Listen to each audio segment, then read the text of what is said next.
what's going on, everybody? Just want to break on news. What's going on today? This is your low man, aka the Wolf.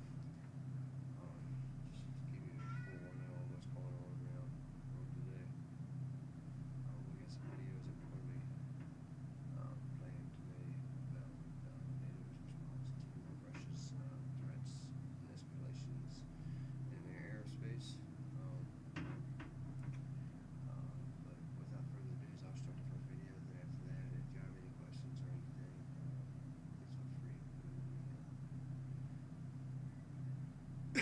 in the chat. And if y'all like the channel, please like and subscribe. But other than that, let's go ahead and get started with this. And like I said, I'll answer questions after that. But yeah, y'all gotta see this.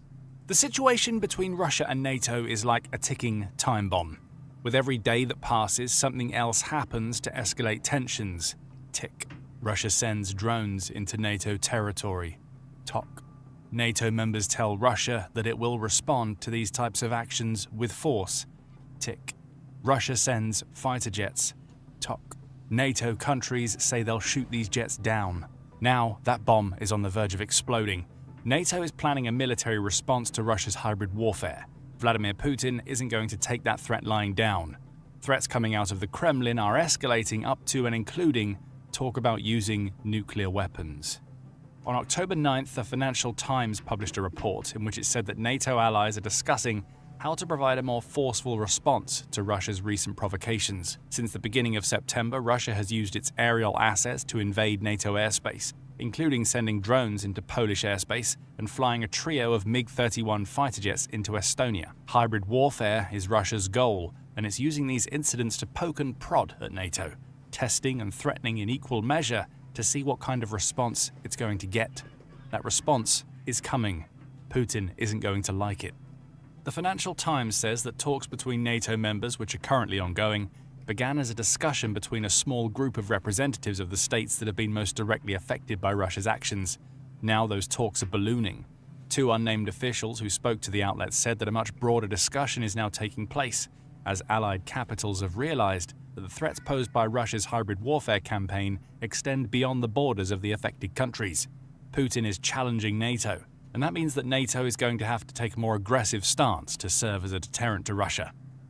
There are active discussions on these issues, how to better and more efficiently respond to Russia, said one of the Financial Times sources, who is noted as a NATO diplomat. The same source noted that the talks are still in their very early stages, and they come off the back of two emergency meetings held in September following the drone and fighter jet incursions we mentioned previously. The big question is, what is this military response going to look like? With no timeline or obligation attached to any change in NATO posture, it's difficult to say for certain. However, there are several ideas reportedly being bandied around, including the conversion of surveillance drones currently operating near the NATO border with Russia into attack drones that could intercept incoming threats.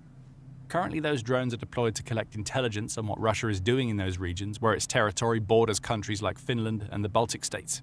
Arming those drones would send a clear message to Putin that any future attempts he makes to cross those borders will be met with force.